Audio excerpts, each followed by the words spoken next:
noite, né? Não sei em que horário vocês vai assistir essa aula.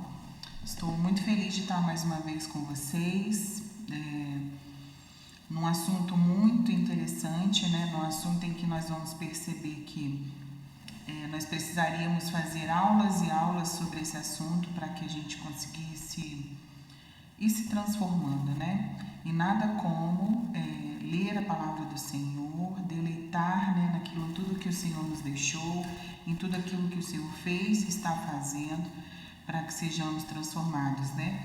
A palavra do Senhor diz que nós precisamos ser ensinados, né? Nós precisamos ser moldados até que nós cheguemos à estatura do varão perfeito, né? E é o que nós estamos fazendo aqui hoje.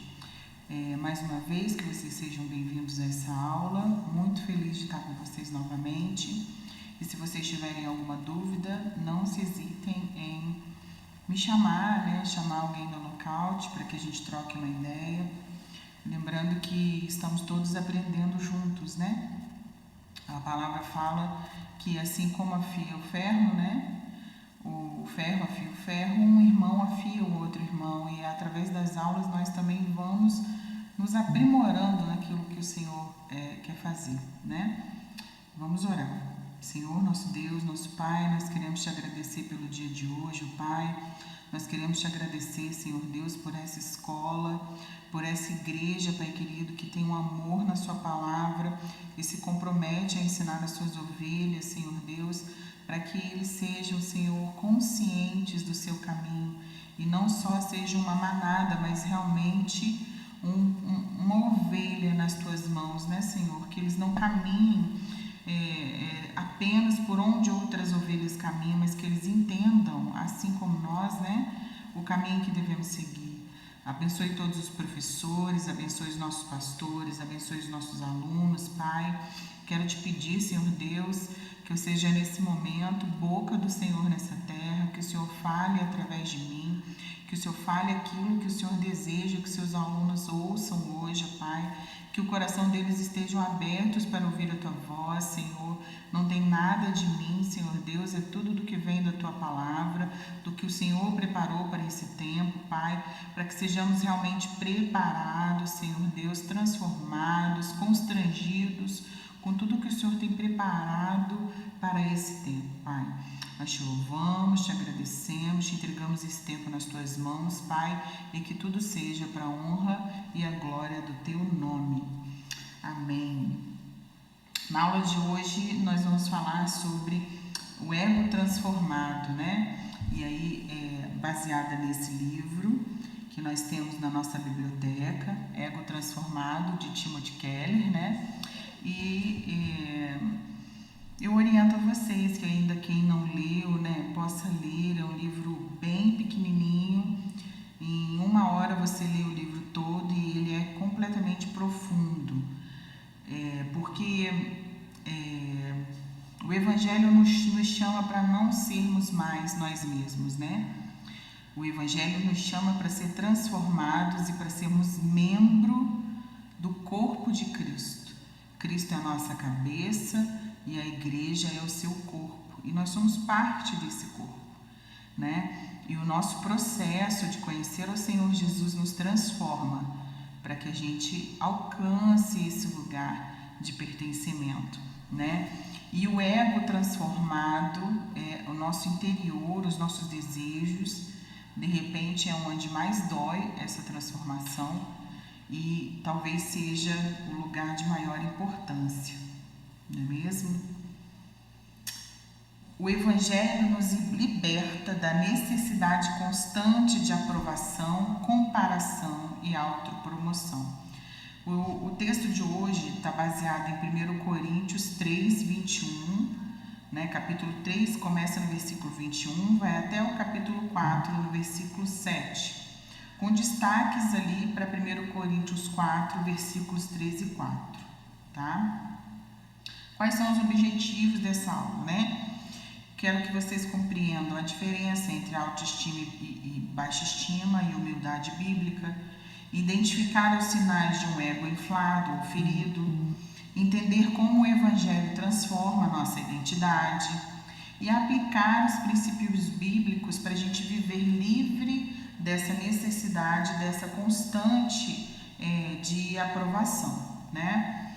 Vamos ler o texto bíblico. 1 Coríntios, se vocês puderem, abram aí, deixam a Bíblia aberta, vão anotando, marcando. Se tiver alguma coisa no texto que vocês não entenderem, quiser chamar para a gente discutir, também pode, vocês fiquem à vontade, tá? E a palavra diz assim: portanto, ninguém se glorie nos homens, porque todas as coisas são vossas. Seja Paulo, seja Apolo, seja Cefas, seja o mundo, a vida, a morte, as coisas presentes e as futuras. Todas as coisas são vossas, e vós sois de Cristo, e Cristo de Deus. Assim, os homens devem nos considerar servos de Cristo, encarregados do ministério de Deus. Além disso, o que se requer de pessoas assim encarregadas é que sejam encontradas fiéis. No entanto, pouco me importa se sou julgado por vós ou por qualquer tribunal humano. De fato, nem eu julgo a mim mesmo, pois embora eu esteja consciente de que não há nada contra mim, nem por isso me justifico, pois quem me julga é o Senhor.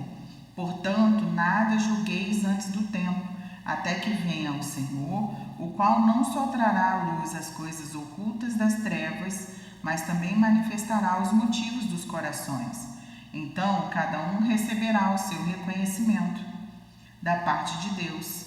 Irmão, apliquei essas coisas a mim e a Apolo por causa de vós, para que aprendais, por nosso intermédio, a não ir além do que está escrito, de modo que nenhum de vós se encha de orgulho em favor de um contra o outro. Pois quem te faz diferentes dos demais? E o que tens que não tenhas recebido? E se o recebeste, por que te orgulhas como se não o tivesse recebido? Qual o contexto, né, dessa carta? Paulo escreve uma carta aos Coríntios, né, a primeira carta.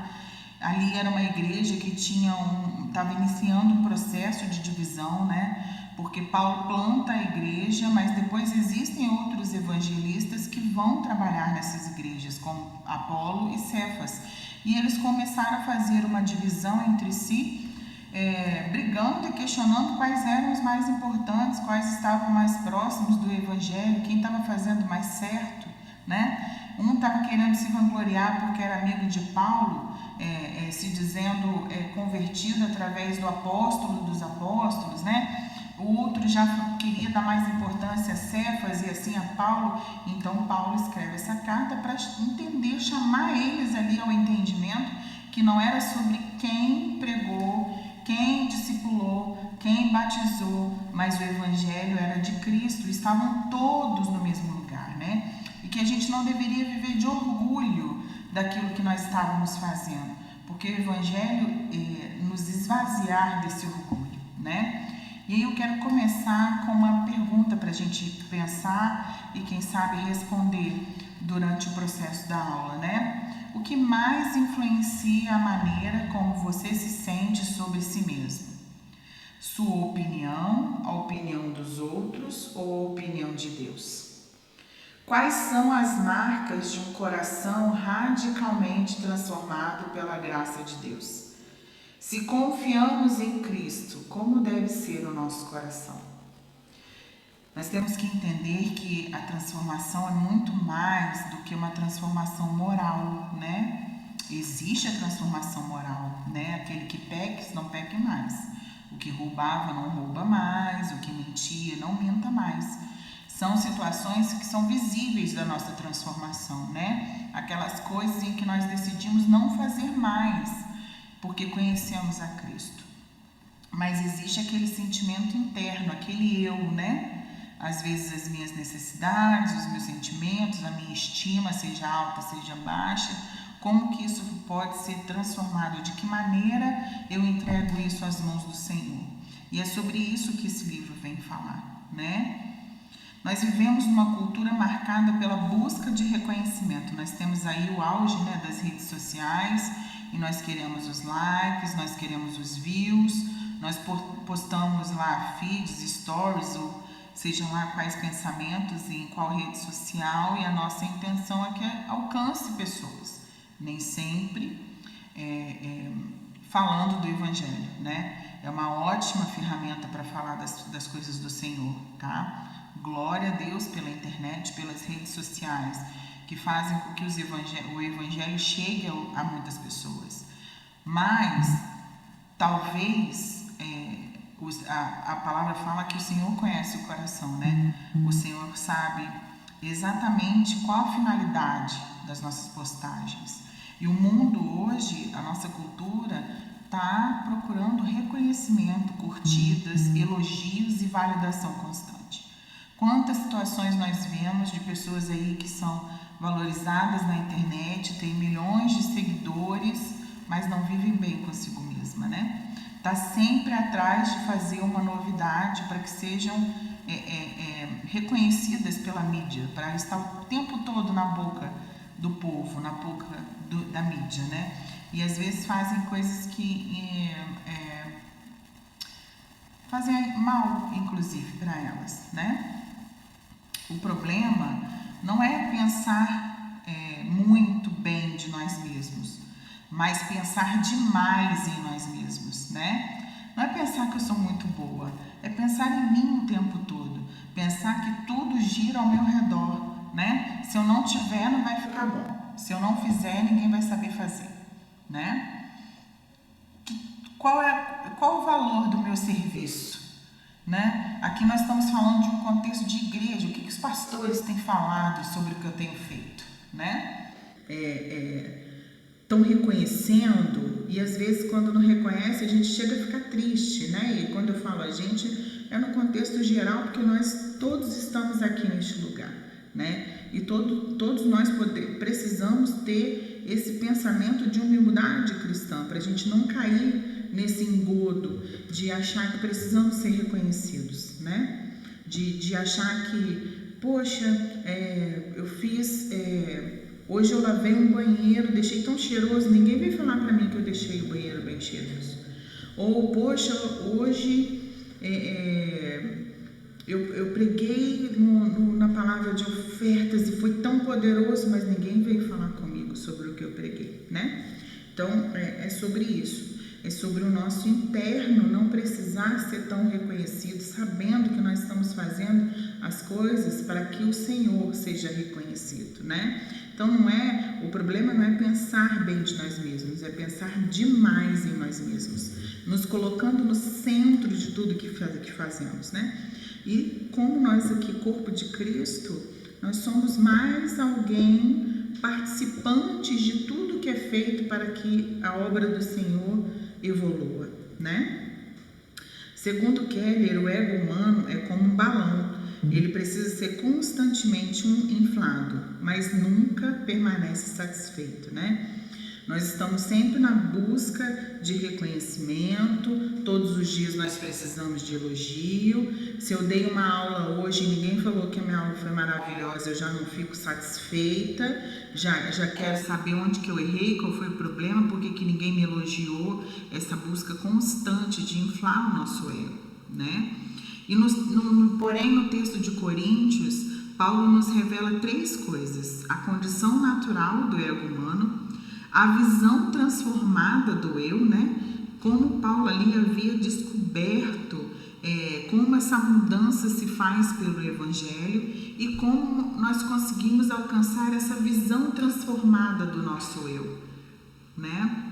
E qual é o problema do ego humano? O ego, ele naturalmente é vazio, insaciável, doído e atarefado, né? A palavra usada ali em 1 Coríntios, no versículo 4:6, né, o capítulo 4:6, falando sobre o orgulho, é uma palavra que aponta para algo que está tão cheio, tão inflado, que ele está prestes a romper, né?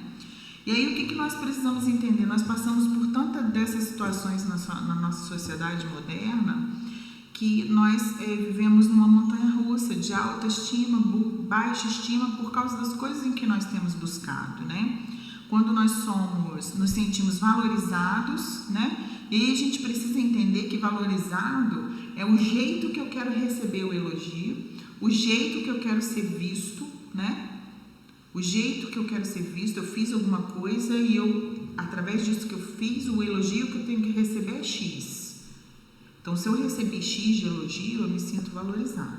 E aí nós vivemos nessa montanha-russa que nos causam deformidade na nossa parte interior, né? No nosso interno, podendo causar até doenças drásticas da supervalorização do meu eu, ou até mesmo da baixa estima, de maneira que eu acho que eu sou insuportável, que eu não mereço nada de bom, que tudo que vem meu não é bom, né? E na verdade não é mesmo, né? Tudo que tem de bom em nós é de Deus, e o que não é bom é nosso mesmo, somos nós sozinhos, né? Então, nós precisamos entender isso, que essa constância de necessidade, de elogios, de comparação, faz com que nós nos adoeçamos, né? Nós temos a nossa visão pervertida de quem nós somos, ou nos achamos bons demais, melhores demais, né? Ou menos, nós nos achamos incapazes e insuficientes, tá? O ego vazio, ele é inflado,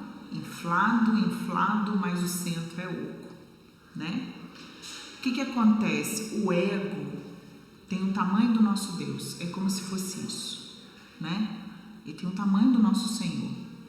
O nosso ego era para ser entregue ao Senhor, para que ele fosse transformado de acordo com o que o Senhor planejou para nós, preparou para nós. É como se nós entregássemos todas as nossas emoções, todas as nossas vontades para o Senhor Jesus, e que ele fosse moldando e transformando de acordo com o tamanho que ele tem em nós.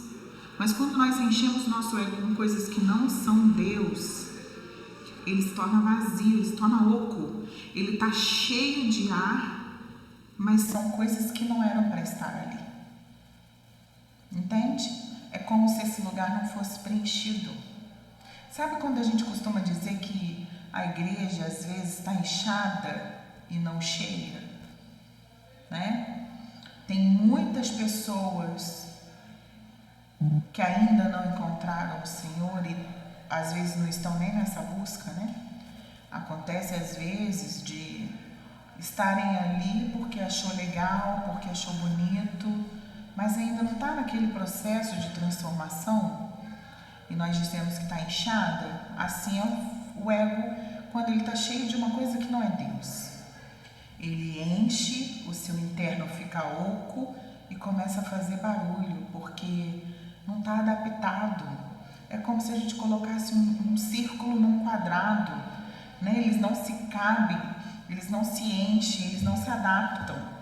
E é mais ou menos sobre isso. A nossa parte interna, os nossos sentimentos, o nosso ego precisa ser transformado pelo Senhor, precisa ser devolvido a Ele. A queda nos tirou dele e nos trouxe para a nossa mão, para que nós decidíssemos como fazer, né? E aí, quando nós conhecemos a Cristo, nós devolvemos para Ele, para que Ele preencha esse nosso interior, tá? O nosso orgulho espiritual, ele cresce em torno de algo que não é Deus. E a nossa ilusão é achar que nós temos competência para conduzir uma vida sem Ele. O ego busca algo para dar sentido, né? E quando esse algo não é o Senhor, sobra espaço, faz barulho e chacoalha, pois sozinhos nós somos vazios, né? Quando nós vivemos por elogios, por comparações, né? Eu preciso estudar mais do que o Beltrano. Eu preciso, falando assim no âmbito escolar, eu preciso tirar uma nota maior do que o ciclano, né? Ou então eu preciso comprar o último celular que saiu, né? Ou então eu preciso fazer algo, eu vou entrar para o ministério X da igreja, porque eu vou estar lá e eu vou fazer melhor do que o meu primo, do que o meu irmão, do que o meu tio, do que aquela pessoa entrou depois de mim na igreja, né? Às vezes a gente vê o pastor falar muito sobre isso, sobre as pessoas que entram depois e já vão sendo ativas naquilo que o Senhor está fazendo, e aí eu entro para o mesmo lugar para competir, para tentar fazer melhor. né? E aí o que acontece? Quando eu alcanço esse lugar, seja coisa, o celular, ou a nota maior do que o amiguinho, ou um elogio do pastor numa situação tal de ministério que eu fiz alguma coisa pela igreja, pelo corpo, aquele elogio entra, eu me sinto inflado, eu me sinto feliz, mas é passageiro, daqui a pouco passa. E eu daqui a pouco eu procuro outra situação para preencher esse espaço. E é nisso que eu vou me inflando. E vou ficando inchada e cada vez mais vazia, tá? O ego quase sempre dói. Isso acontece porque quase sempre tem algo errado com ele. Ele vive chamando a atenção para si mesmo. O tempo todo o nosso ego tenta controlar a nossa mente. Eu não estou feliz porque fulano não falou comigo. Eu não estou feliz porque eu dei uma aula e ninguém me elogiou. Eu não estou feliz porque eu faltei à igreja e ninguém sentiu minha falta. Eu não estou feliz porque eu não pude estar na Farol e tudo funcionou perfeitamente. E eu estou dando esse exemplo aqui porque, né, coincidentemente eu precisei faltar à escola e pela glória de Deus tudo funcionou. Que bênção que nós tivemos irmãos que puderam estar aqui e que a escola funcionou bem, né? E esse precisa ser o nosso pensamento como corpo, né? Mas o quanto nós precisamos estar transformados para a gente chegar nesse pensamento, nessa humildade cristã de entender que não é nada sobre mim e é tudo sobre ele, né? O algo errado com o nosso ego está relacionado com a minha identidade, com a percepção que eu tenho do meu eu. O nosso ego sozinho, sem ser transformado por Cristo, ele nunca está feliz. O ego, ele é terrivelmente atarefado.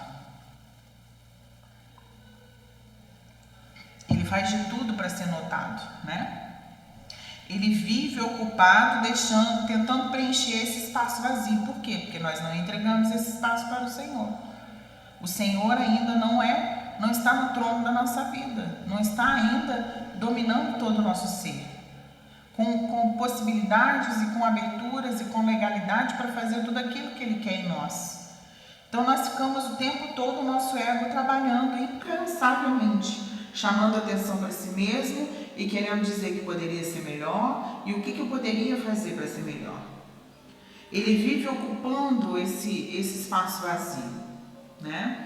Ele é incansável em duas tarefas, em se vangloriar e se comparar, né? Eu estou sempre me vangloriando do que eu tenho a mais ou do que eu sou a mais. E eu sempre fico me comparando com o meu irmão. E isso é do ser humano. Isso acontece nas igrejas o tempo todo.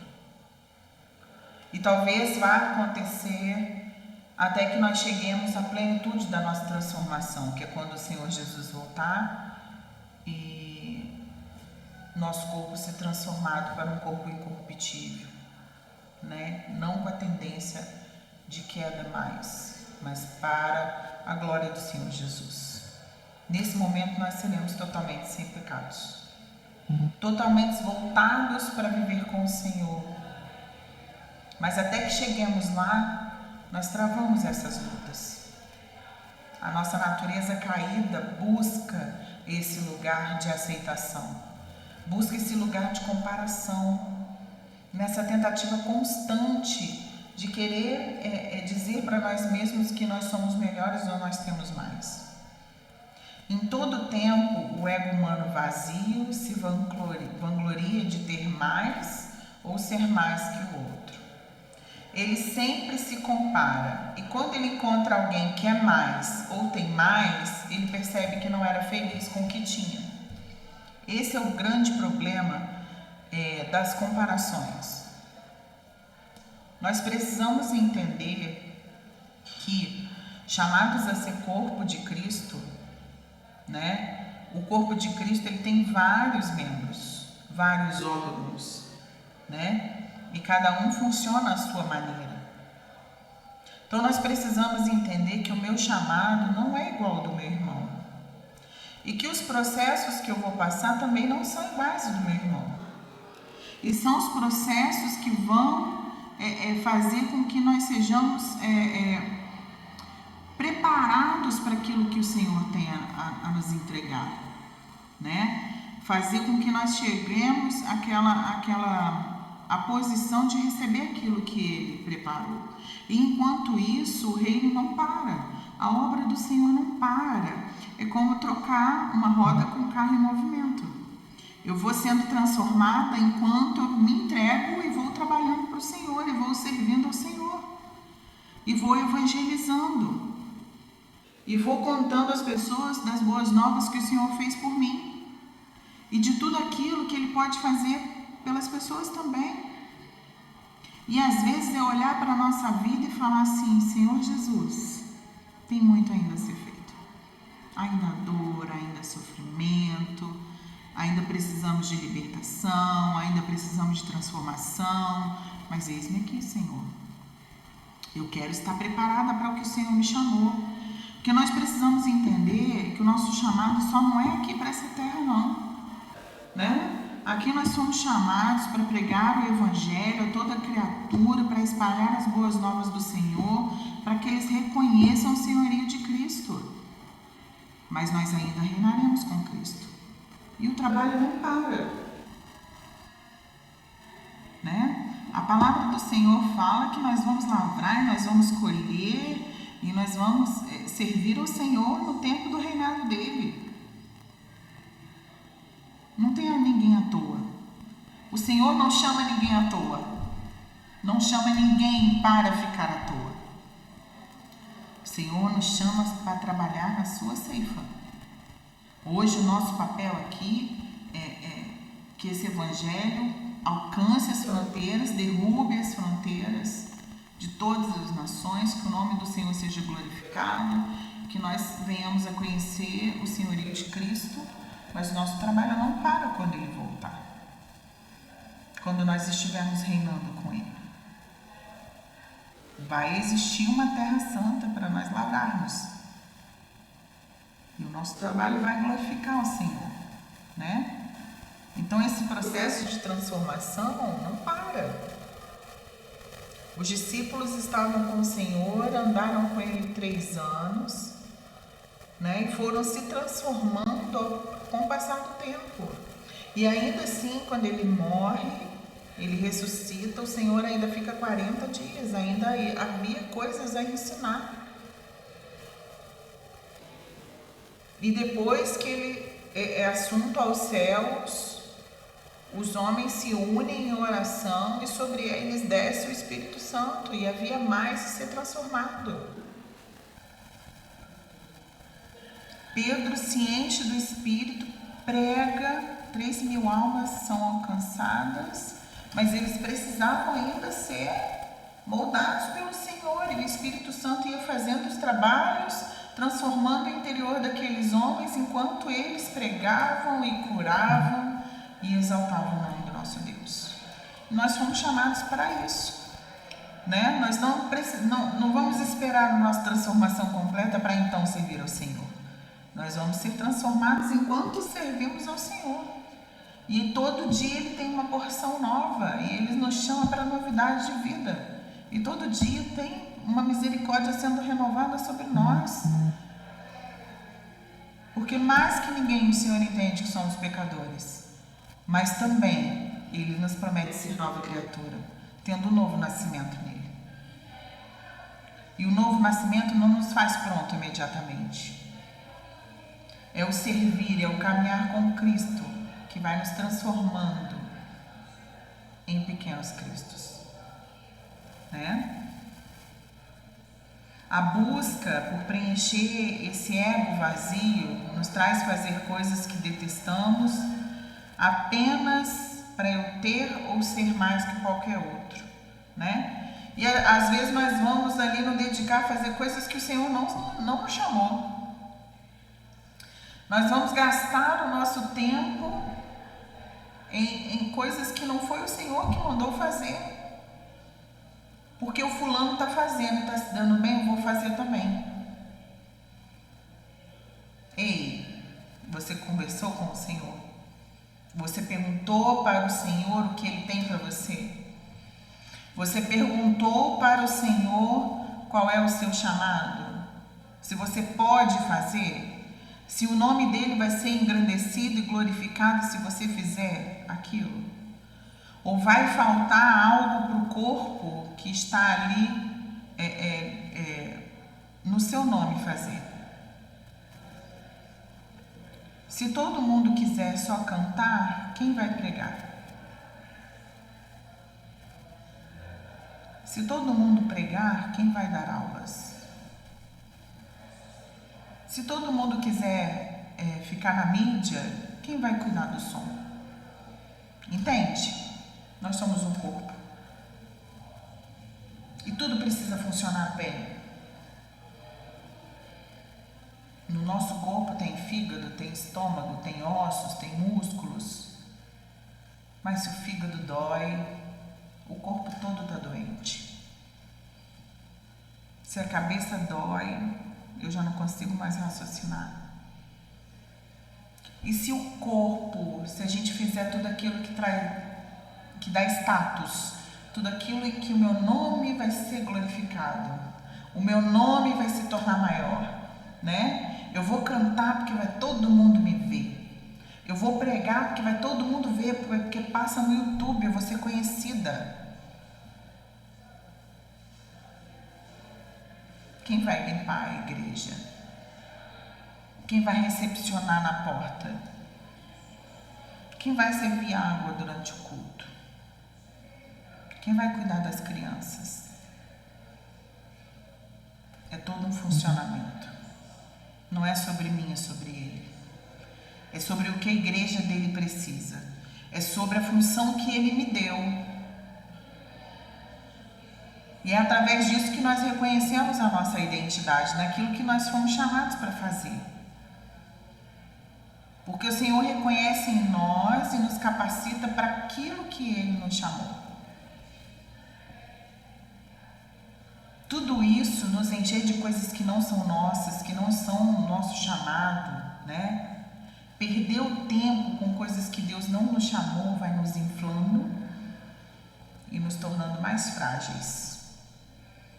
Repetidas vezes nós nos inflamos com essas comparações, com querer fazer coisas que não são nosso chamado, mas é aquilo que traz audiência, é aquilo que faz o meu nome conhecido.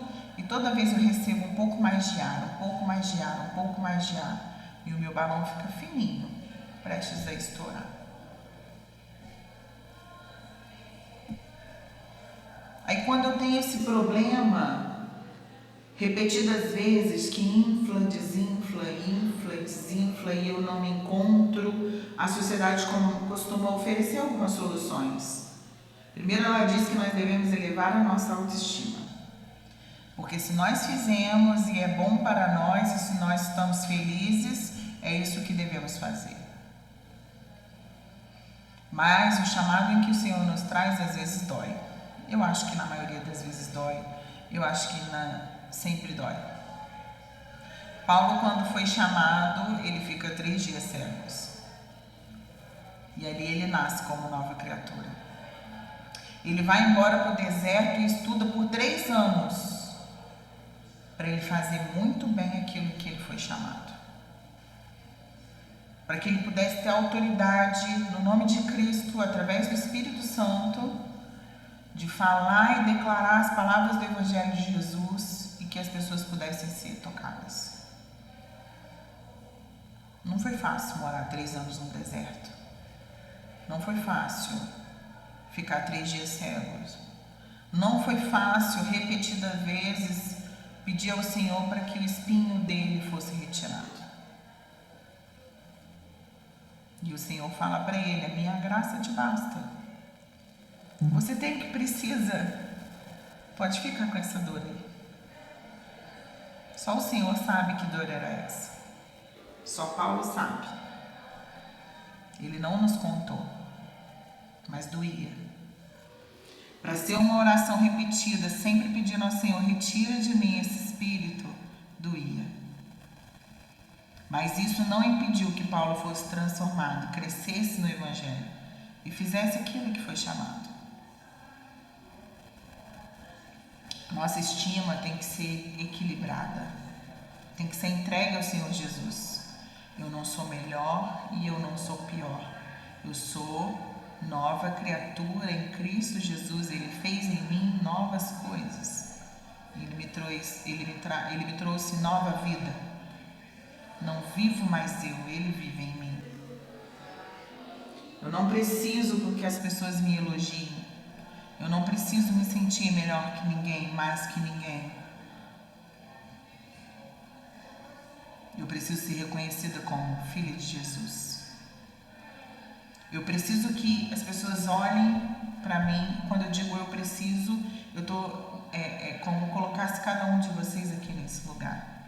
Como se nós estivéssemos falando entre nós e nós mesmos, pensando e refletindo.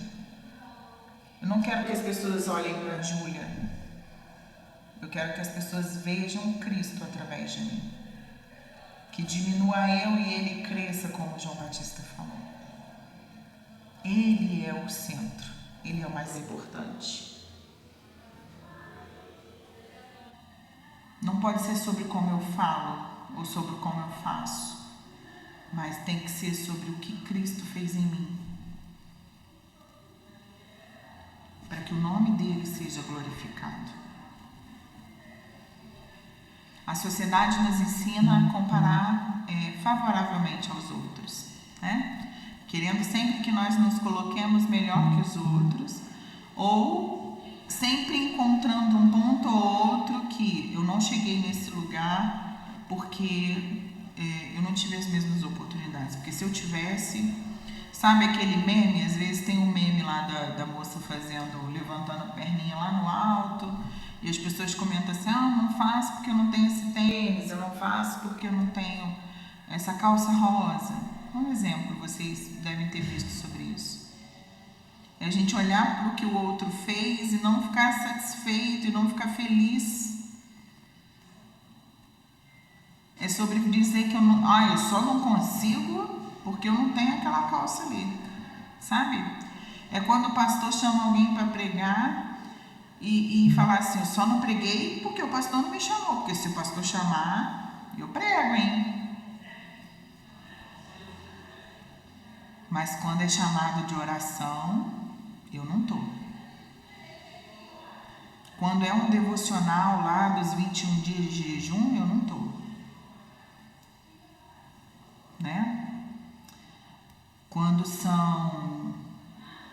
é para vir orar às 7 da manhã, eu também não venho. Mas eu quero assumir o lugar que o outro irmãozinho, que está sendo preparado por Jesus para esse lugar, eu quero estar já onde ele alcançou. Eu não quero passar o processo que ele passou. Então a sociedade nos leva a nos comparar favoravelmente aos outros, para que eu me sinta bem, para que meu ego seja inflado mais uma vez. Só que essas estratégias, elas geram ansiedade, orgulho e frustração. Porque se por acaso eu fiz alguma coisa muito bem, eu vou ficar orgulhosa. Isso não vem do Senhor. Porque as coisas que eu faço não sou eu que faço, eu sou entregue às mãos dele. É ele que usa a minha mente, é ele que fala comigo, é ele que me ajuda a preparar as minhas aulas. Precisa ser assim. Eu preciso ser a voz que ecoa do Senhor quando eu estou aqui falando com vocês. Porque essas aulas falam comigo primeiro. Primeiro me constrangem. Primeiro me faz perguntar, Senhor, eu posso dar uma aula dessa? E eu posso, porque é isso que nos transforma. É entender, filha, você está dando essa aula porque você está falando sobre as minhas coisas, não é sobre você. Não é porque você está já nesse lugar, é porque você precisa chegar nesse lugar. E sendo transformado enquanto serve ao Senhor. Olha que prazer é esse, porque já nós podemos compartilhar de tudo que ele tem feito, né? De tudo que ele falou que ia fazer, a gente compartilha da sua presença. Enquanto serve, nós somos privilegiados de encontrar esse rei todos os dias, porque nós não merecemos, nós somos pecadores. Nós encontramos Jesus, nós somos justificados pelo seu sangue poderoso, mas a gente ainda peca. E nós buscamos todo dia essa vida de santidade, essa vida de ser separados mas ainda erramos. E o Senhor quer mais é que estejamos na presença dele. Porque quem lida com a verdade está mais próximo da luz. E se nós ficarmos nesse trabalho constante de ouvir a palavra do Senhor, de orar constantemente, de servir ao Senhor, vou jejuar porque o meu ministério exige que eu jejue. Então eu vou orar porque o meu ministério exige que eu jejue. Daqui a pouco para de ser a obrigação daquele ministério e passa a ser o seu hábito. E aí ler a Bíblia, orar e jejuar, que era tão difícil, faz parte do seu ser. Você já não consegue mais viver sem isso. E olha como é que você foi transformado.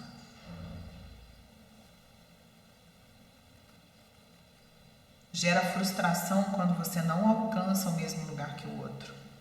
Quando você acredita que você poderia estar no mesmo lugar ou melhor que ele, mas você ainda não está. E aí você deixa de entender que é o tempo do seu chamado, o tempo do seu processo, e você começa a olhar com os olhos naturais o que você poderia já estar fazendo. Mas volto a dizer, o que Deus te chamou para fazer?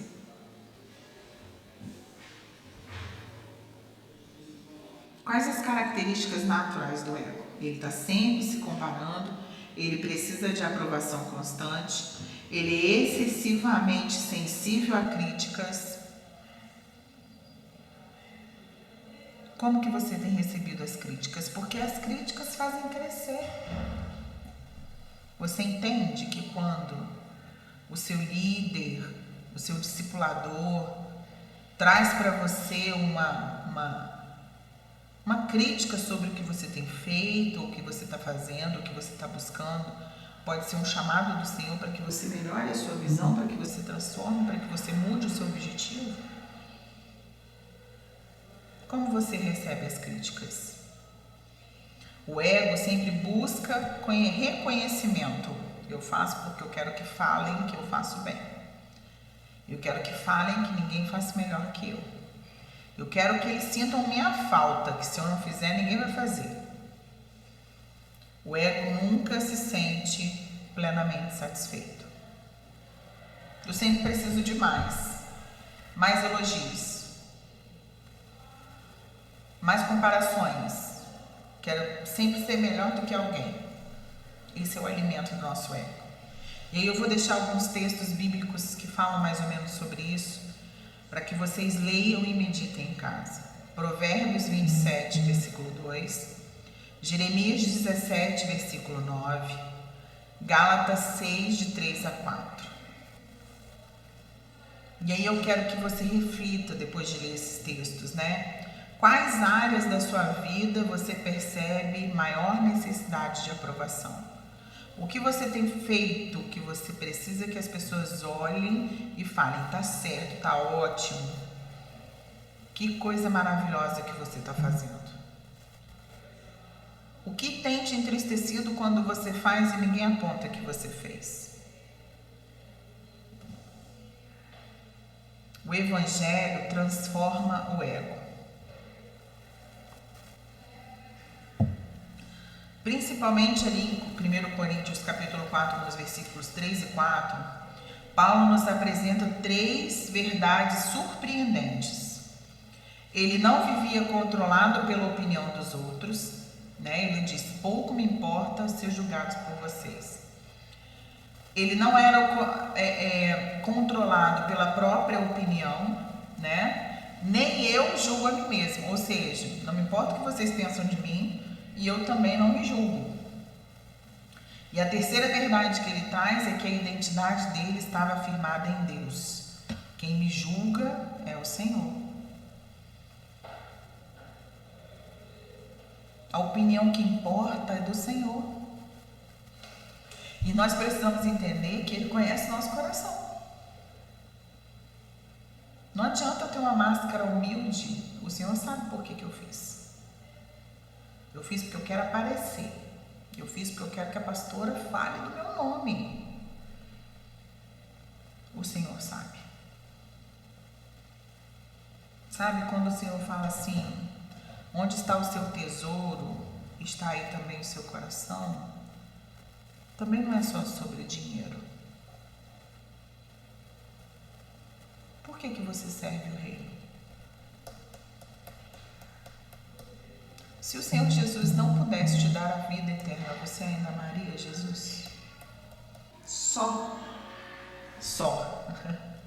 por quem Ele é?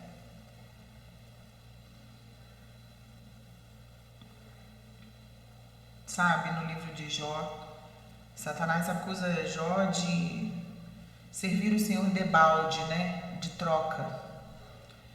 Ele serve, né? O Senhor Jesus fala, o nosso Deus fala, né? Você viu meu servo Jó, justo, fiel, íntegro. E Satanás fala, com tudo que o Senhor dá, ele te serve de balde, ele te serve de troca. E segue toda a história de Jó, todo o sofrimento, e a palavra fala que ele não peca diante do Senhor, porque ele em momento nenhum, ele atribui aquele mal a Deus. E ele inclusive diz que o Senhor é o Senhor de todas as coisas, ele chama por um Redentor. Eu sei que o Redentor vive, ele vai se levantar em meu favor.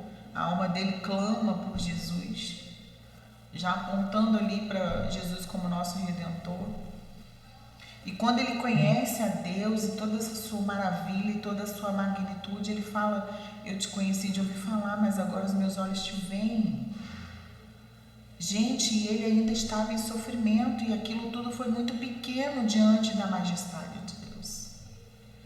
Aquilo tudo não importava. E na maioria das vezes nós vamos encontrar Jesus e no nosso encontro a gente quer pedir, pedir. E me dá, e me dá, e me dá. E Senhor, usa-me, usa-me, usa-me. E se a nossa oração for, Senhor, usa o meu irmão?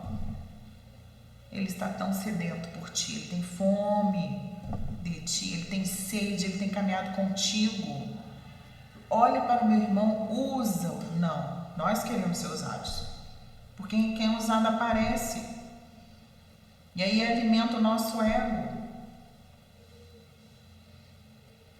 Em que posição dessa caminhada com Cristo nós estamos? O servindo de balde por tudo aquilo que Ele oferece? Eu sirvo ao Senhor porque eu quero estar na eternidade com Ele? Porque tem duas condições, tem dois caminhos, né? Ou é a vida eterna com Cristo, ou é o sofrimento eterno. Por que eu sirvo ao Senhor?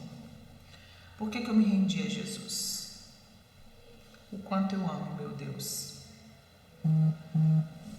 O Evangelho nos ensina que somos mais pecadores do que imaginamos. E também nós somos mais amados do que poderíamos sonhar. O Senhor Jesus, Ele tem uma misericórdia sem fim. Porque nós pecamos recorrentemente. Se nós olharmos ali para a Bíblia, quando a gente começa ali a fazer a farol e a gente estuda Gênesis, Êxodo, do Levítico, toda a história do povo hebreu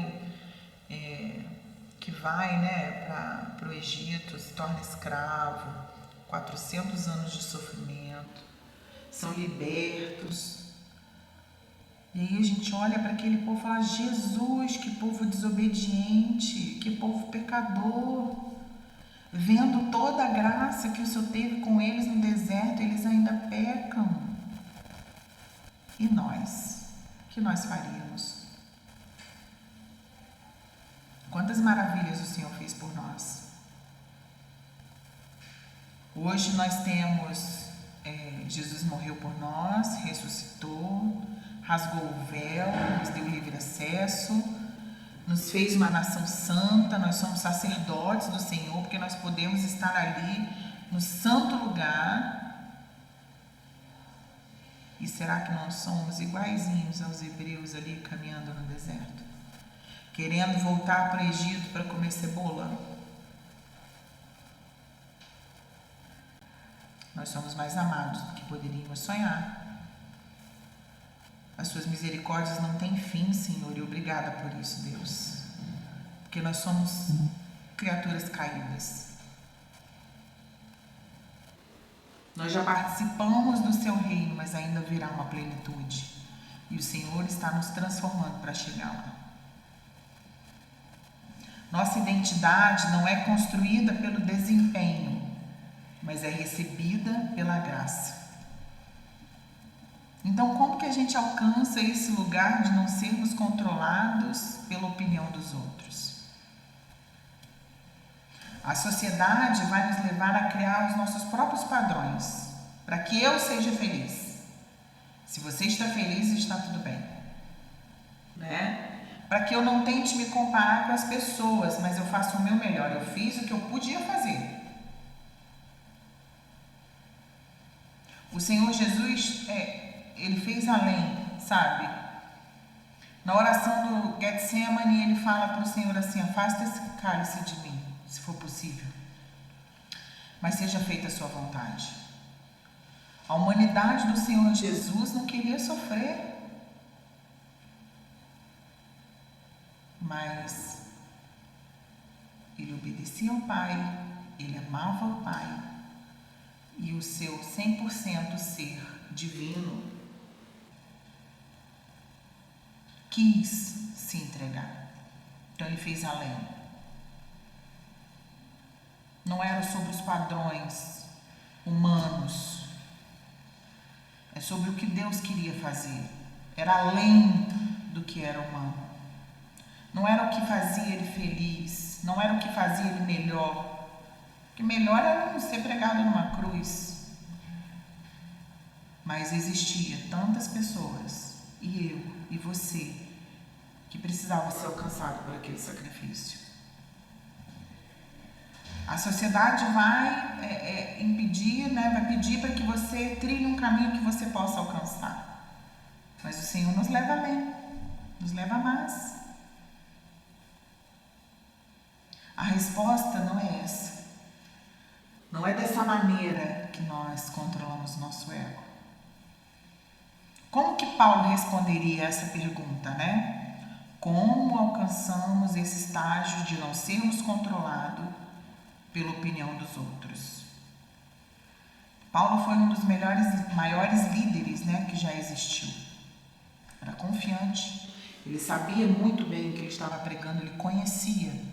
A intimidade que ele tinha com o Senhor fez dele um líder confiante na palavra em que pregava, porque ele sabia que não estava sozinho. Era o Espírito Santo de Deus.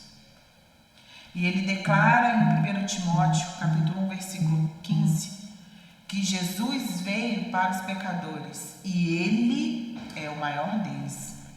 Repare que no texto ele não fala que eu era o maior deles, eu sou o maior.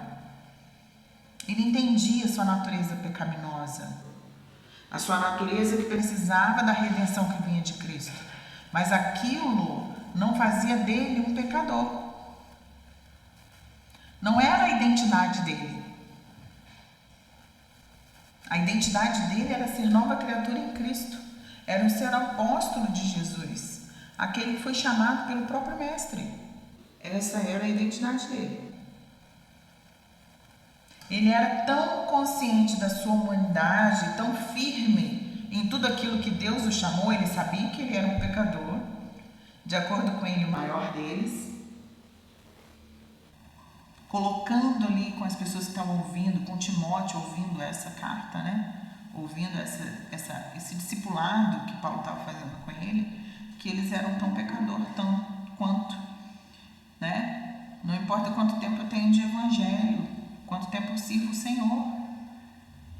Meu pecado é tão grande quanto o seu, eu sou tão caída quanto você. Eu sou o maior dos pecadores. E ele tinha tanta certeza da sua pecaminosidade, como ele também tinha certeza daquilo que Deus o chamou. Mas essas duas coisas não faziam a identidade dele. A identidade dele estava em Cristo. Não era sobre o que ele fazia, nem sobre o pecado que ele tinha. Ele estava confiante que o sangue de Cristo o justificava. E que o julgamento dele era com Cristo. Era Deus que ia julgar, a opinião de Deus era o que importava. Paulo, ele tem consciência de todos os seus pecados, mas ele também tem consciência de todos os seus filhos. Ele entende que essas duas coisas não estão ligadas à sua identidade. Paulo fala de humildade, um lugar em que seu ego chegou. O seu ego, o ego de Paulo, já não chamava atenção para si. Ele não ficava pensando em si mesmo A sua vida era toda de Cristo. Já não vivo mais eu, mas Cristo vive em mim. Esse é o lugar em que nós precisamos chegar, nessa humildade. Nessa verdadeira humildade que não é pensar menos de nós mesmos. Nem parar de pensar em nós. Né? A verdadeira humildade não consiste em pensar menos de si mesmo. Nem em pensar mais de si mesmo. Mas pensar menos em si mesmo. Não sou melhor, não sou pior, não fico o tempo todo querendo esse lugar de ser melhor e de ser querido e de ser amado e de ser elogiado. Eu não estou pensando em mim. Essa era a posição de Paulo. Era sobre o Cristo que eu prego. É sobre o Cristo que nos transformou, que nos deu a vida, que morreu por nós, que verteu o seu sangue. Não importa se é Paulo, se é Cefas, se é Apolo que está falando. Importa o que tem falado. De onde vem esse evangelho? De onde veio o sacrifício? A humildade bíblica não é uma autodepreciação. Não é uma falsa humildade. Não é insegurança. Vou dizer que eu não sei fazer, que eu não faço bem, porque eu estou inseguro, porque eu não quero me envolver. É saber que você não faz por você. A humildade bíblica é segurança em Deus.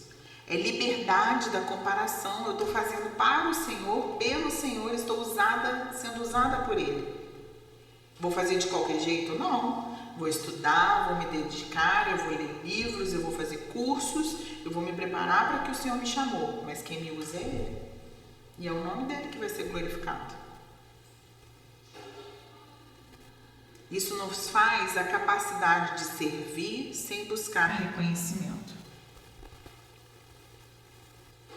E aí nós vamos ler rapidinho Filipenses 2, do versículo 3 ao 8. Filipenses 2, do versículo 3 ao 8. Eu vou ler aqui rapidinho com vocês.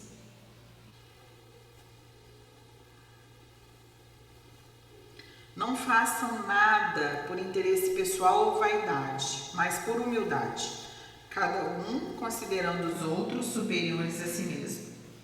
Não tendo em vista somente os seus próprios interesses, mas também os dos outros.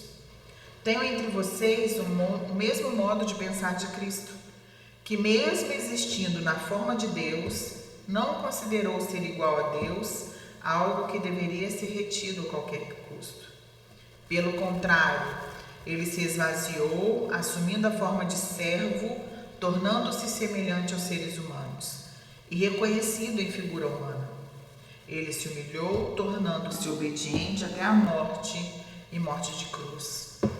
O maior exemplo de como nos esvaziarmos do nosso eu, da nossa necessidade de elogios, da nossa necessidade de inflar o nosso ego, é ser como Cristo, que se esvaziou de ser igual a Deus, se fez carne e morreu por obediência.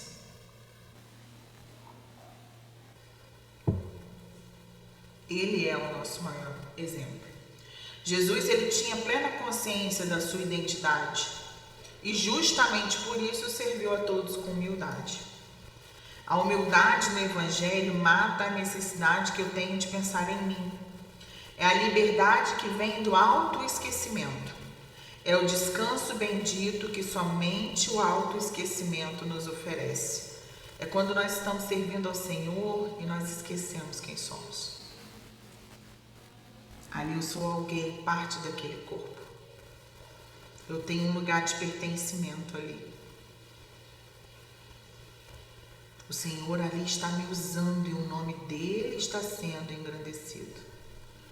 Aquilo que o Senhor me chamou está sendo produzido para que outras pessoas sejam alcançadas. A humildade que vem do Evangelho significa ter o ego satisfeito e não inflado. A gente recebe crítica e entende que esse é o espaço para nós sermos mais e melhor, que nós vamos melhorar. Alguém que está de fora está vendo que eu posso servir de uma maneira que eu alcance mais vidas. né? Nós temos falado muito de discipulado esse ano na nossa igreja.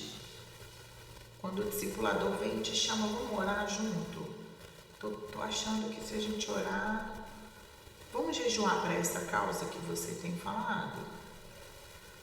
Né? Muda essa postura, esse jeito que você está lidando com essa situação.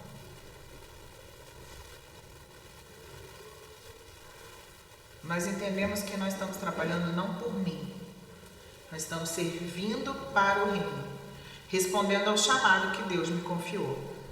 E como que Paulo alcançou esse lugar? Paulo percebeu que a opinião que importa é a de Deus. Ele entendeu que os julgamentos constantes, seja dele ou do próprio povo, não poderia trazer justificação. Nós nunca vamos alcançar aquele lugar, nós vamos estar sempre insatisfeitos. E nós nos julgamos o tempo todo. Poderia ter feito melhor, poderia ter feito mais. O meu irmãozinho já alcançou tal lugar e eu não alcancei ainda. E aí o Paulo entende que a justificação vem de Cristo, não vem do que ele pode apresentar para que as pessoas pensam dele ou acham que sabem dele. Com Cristo nós entramos no tribunal já sabendo a sentença. Não há nenhuma condenação para aqueles que estão em Cristo Jesus. Nele nós somos novas criaturas, não preocupadas em satisfazer o nosso ego, mas em agradar a Cristo, nosso Rei, Senhor e Salvador. Aí nós entendemos plenamente que é tudo por Ele e para Ele, através dEle, para a glória dEle. Não é o meu nome. Se no final da minha aula as pessoas entenderem o que Cristo quis falar, não é a aula da Juju, é o que o Senhor falou através da Juju. Como que essa aula pôde alcançar o meu coração? Como eu busco esse lugar que Paulo encontrou? Se no final dessa aula esse pensamento fica ecoando na sua mente, a vontade do Senhor foi alcançada. O propósito dessa aula foi alcançado. Glória a Deus, o nome dele foi glorificado. Porque essa transformação é para que agrademos ao Senhor, para que nos preparemos para o seu reino, para que nós façamos as pessoas conhecerem o seu nome mais e mais todos os dias, através de nossas vidas que somos testemunhas.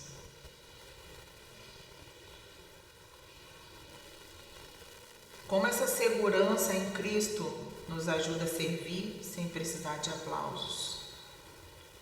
Porque eu entendo que é tudo para Ele, tudo por Ele. Não é nada meu. O Senhor me capacita, mas sem Ele não há essa capacidade. Eu só consigo fazer a projeção das letras no culto porque o Senhor me capacita.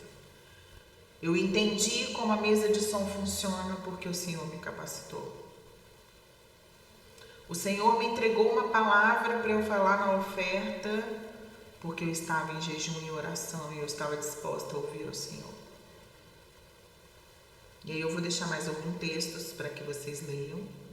Efésios 2, de 8 a 10, Romanos 8:1, Gálatas 2:20.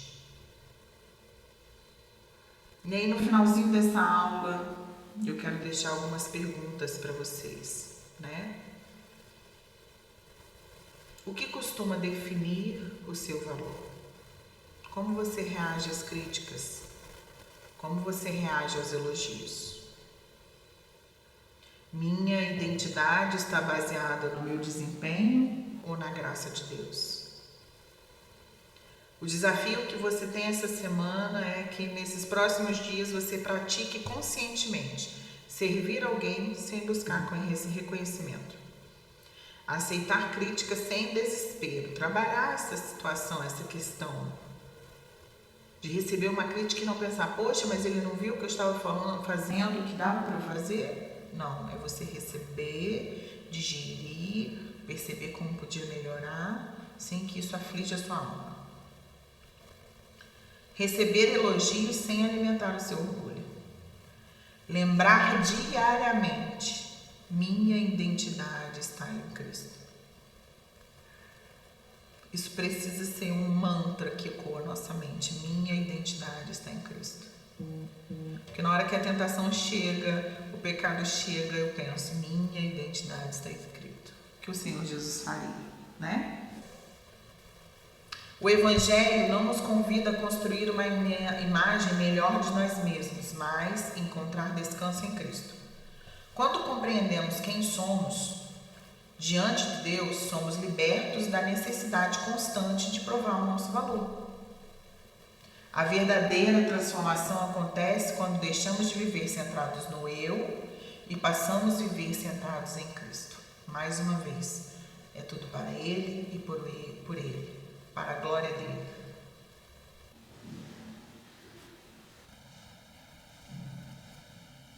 Porque vocês morreram e a vida de vocês está escondida com Cristo em Deus.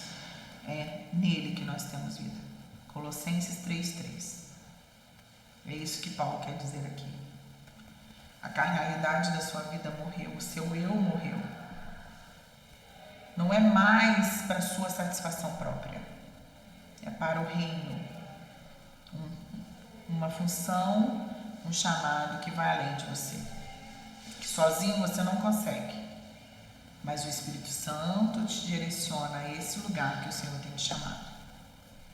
E eu quero terminar essa aula com uma frase.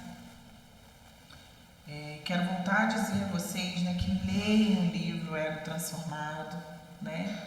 Aqui nós estamos conversando um pouquinho sobre ele, 1 hora de aula, mas vocês podem ler, podem se aprofundar, pode pegar esses textos bíblicos que eu indiquei para vocês, ver como que isso se alinha a essa transformação de ego, colocar na oração de vocês, Senhor, transforma o meu ego, que não seja mais eu, mas que seja o Senhor. Que o seu nome seja glorificado, que ninguém lembre de mim, mas lembre de ti. E aí a frase final, que eu quero que fique aí martelando na sua cabeça, como as perguntas que nós fizemos, né? A liberdade cristã não é pensar bem de si mesmo, nem pensar mal de si mesmo, é esquecer-se de si mesmo. Amém? Que essa aula seja produtiva para vocês, que façam vocês pensarem, assim como fez a mim. A palavra chega primeiro no meu coração, né? E assim quando nós damos aula, e assim quando o pregador prega. E eu acho muito interessante como Deus nos prepara para esses lugares, porque a gente vai dar aula daquilo que nós precisamos aprender, né? Então que isso fique na mente de vocês, que essa aula tenha sido proveitosa. Eu gosto muito de dizer que as aulas precisam gerar dúvidas, né? Vocês precisam ficar se questionando, essas aulas precisam levar vocês a pesquisas, porque vocês vão estudar, vão anotar e vão se aprimorar nesse aprendizado. Que o Senhor os encontre bem, que Deus abençoe vocês, a semana de vocês, o dia de vocês, e que lembremos que é tudo por Ele, para a glória do nome dEle. Amém? Boa noite, bom dia, boa tarde a todos, sejam prósperos, sejam abençoados, em nome de Jesus. A palavra-chave da nossa aula vou dar uma frase, tá? Tudo por Ele. Amém? Fiquem com Deus, na paz do Senhor Jesus. Amém? Tchau, até a próxima.